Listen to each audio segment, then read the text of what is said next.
Salut à tous et bienvenue dans cette deuxième partie pour le texte vidéoprojecteur 3D plus home cinéma qui s'appelle XJMI Z2.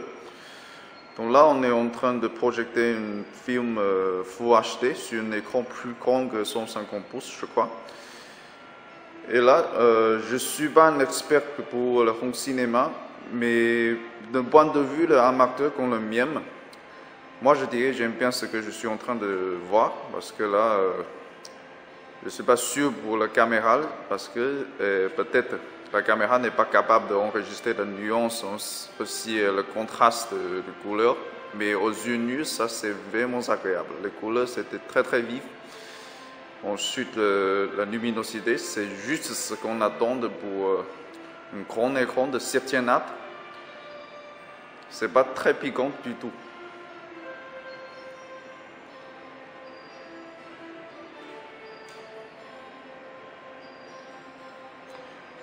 En plus, comme vous avez déjà constaté, je vais employer deux haut-parleurs avec de l'haut son parce que les haut-parleurs intégrés dans cette vidéoprojecteur, c'est trop faible pour une grande salle. Mais ces deux-là n'est pas assez puissant non plus, donc c'est juste pour faire joli. Donc pour l'info, le contraste de couleur pour cette vidéoprojecteur, ça fait 5000/1 sur le papier.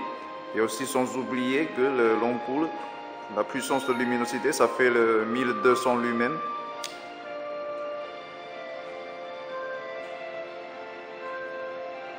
Franchement, c'est vraiment très belle. En plus, le Full HD, c'est la plus grande résolution qu'il peut afficher. Faut pas oublier que le Full HD, c'est pas sa résolution native. Donc je vais afficher la résolution native dans la description. Ok. Je crois que c'est le moment pour vous présenter un peu le système. Ok, on est sur le système et en fait c'est un système de Android 4.2.2 Jelly Bean. Donc c'est équipé avec une sous-couche développée par XJMI. Et là, on est en train de manipuler l'interface avec le FlyMouse. Personnellement, je trouve que l'expérience d'utilisation pour cette FlyMouse est vraiment pénible, franchement.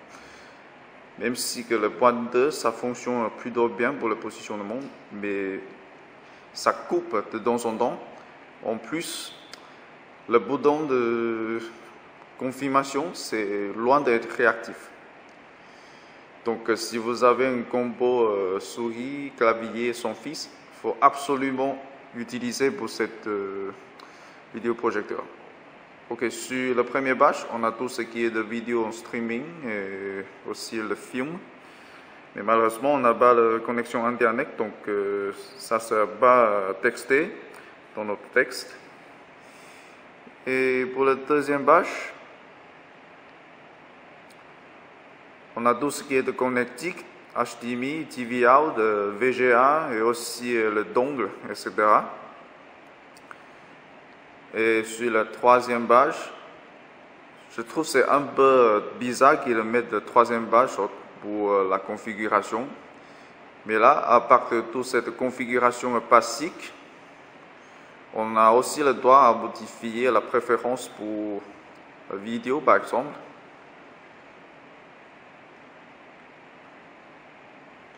Et aussi pour le réseau, voilà, ça c'est l'interface pour le réseau Wi-Fi, aussi l'internet fixe. Aussi on a des choix très limités en termes de qualité de l'image.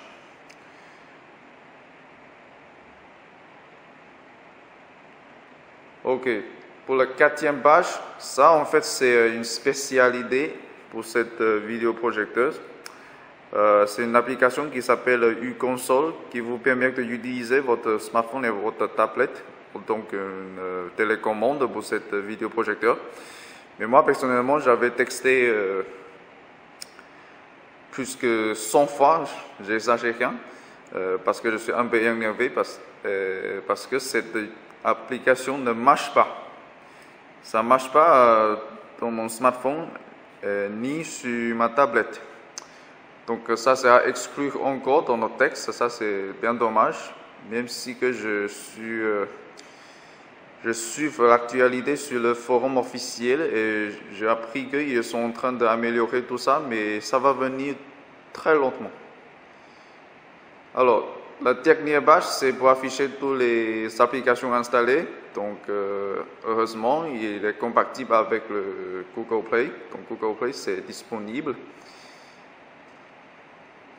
Donc, c'est tout ce qui est pour l'interface du système sur cette vidéoprojecteur. Ok, maintenant, on a changé le lieu pour la projection. Donc, maintenant, on est en train de projeter l'image sur un mur plan. Et là, je trouve la qualité, c'est même meilleur que sur la toile gris qu'on avait fait tout à l'heure. Et maintenant, on va sur CPU-Z pour voir les caractéristiques de cette machine.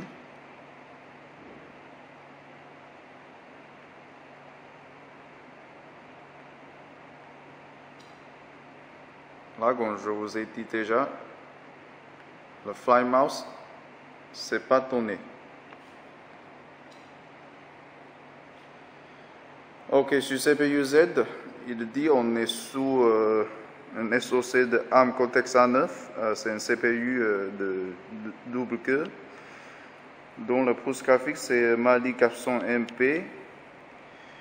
Ça c'est vachement suffisant pour le traitement de l'image Full HD.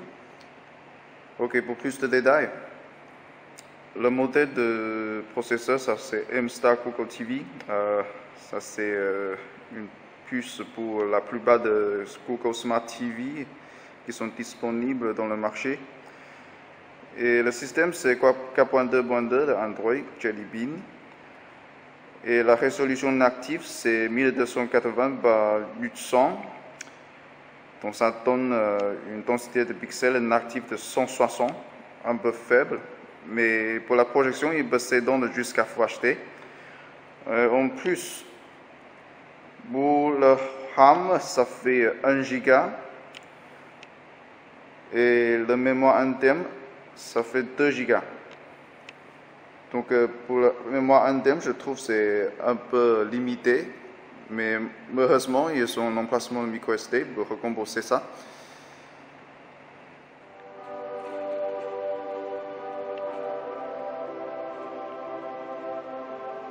Donc ça, c'est ce qui s'attend pour une projection sur un mur blanc. Personnellement, je trouve que c'est meilleur que sur une toile grise. Par contre, en même temps, on constate encore l'effet de l'arc-en-ciel qui est inévitable chez les projecteurs avec la technologie DLP. Mais là, c'est plutôt pas très grave.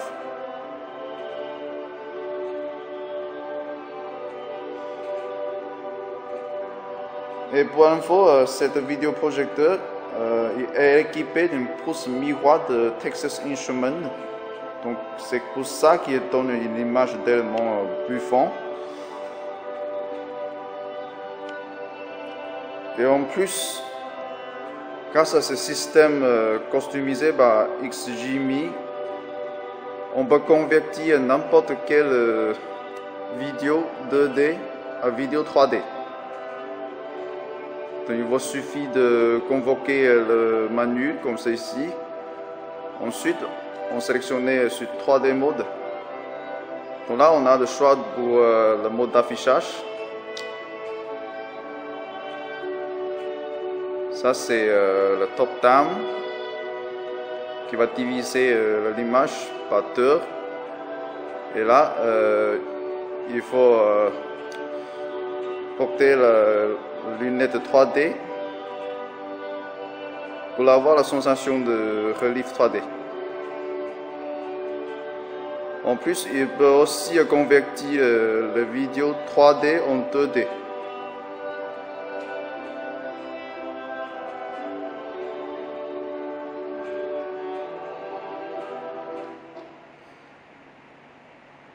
Donc là, je crois qu'il faut tester encore un petit film 3D.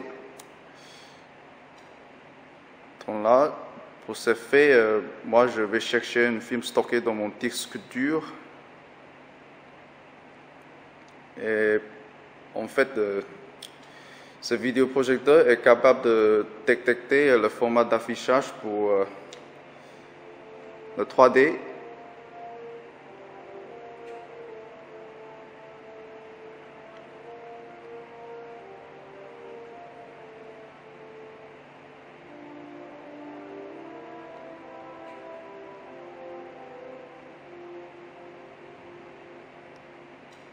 Donc pour cela, il faut configurer le 3D mode automatique.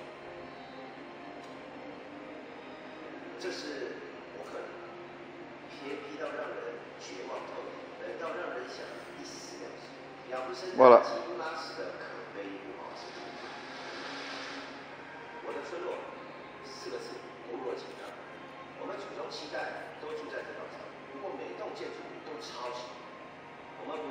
Maintenant, on est en train d'afficher en mode 3D, mais là, malheureusement, on ne peut pas recréer ces sensations par la caméra, parce que c'est impossible.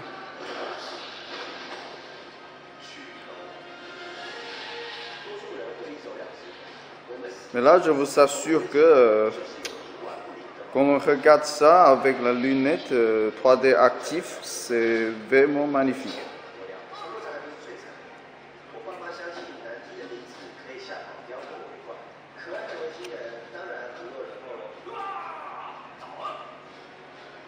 Donc il y a beaucoup d'autres choses à explorer sur cette machine, mais malheureusement, à mon avis, ils sont encore en train de maturer le système. Donc beaucoup de promesses ne peuvent pas être réalisées pour le moment. Mais ça montre plutôt un très fort potentiel.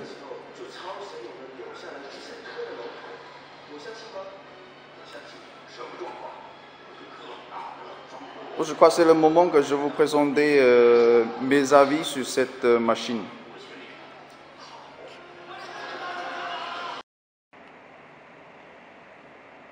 Ok, première chose que je kiffe, c'est le packaging.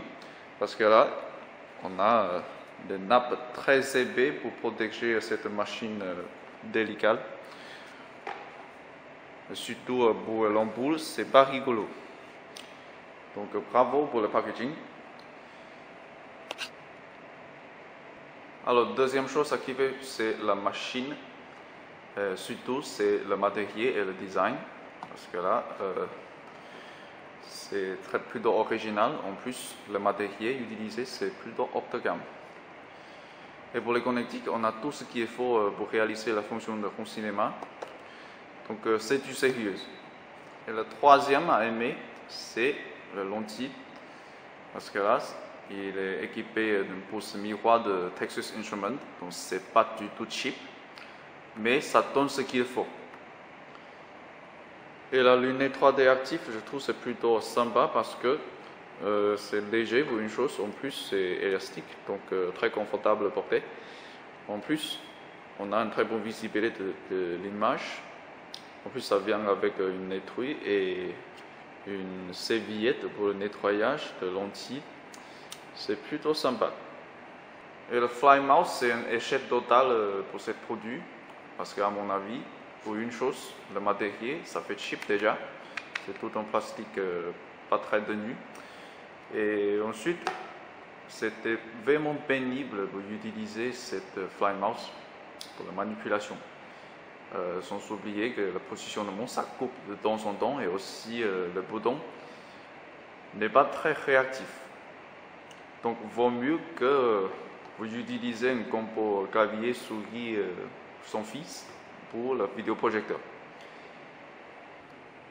Donc pour le système Android, je donne une pouce rouge parce que ce système c'est évidemment pas très maturé et surtout c'est à cause de ce problème de firmware, on ne peut pas utiliser la fonction comme uConsole qui sera nickel à texter, mais ça c'est bien dommage. Ensuite, et le design de sous-couche, je trouve que c'est pas très économique. Et aussi, il y a un problème en termes de traduction anglais, mais ça, c'est complètement remédiable. Donc, ça va venir dans le futur. Je dois mettre fin à notre texte qui n'est pas du tout complet à cause de problèmes logiciels. Et évidemment, ce produit n'est pas encore très prématuré en termes de système d'exploitation. Cela a empêché la réalisation de beaucoup d'autres fonctionnalités très intéressantes comme une console. Par contre, je trouve que ce produit a du potentiel parce que la plupart des problèmes qu'il a, ce sont des problèmes logiciels, donc complètement remettables. Donc, moi, je trouve que c'est plutôt une très bonne solution pour ceux qui cherchent un cinéma compact, même portable, qui n'est pas très cher et qui affiche l'image 3D. Donc, à la prochaine et portez-vous bien.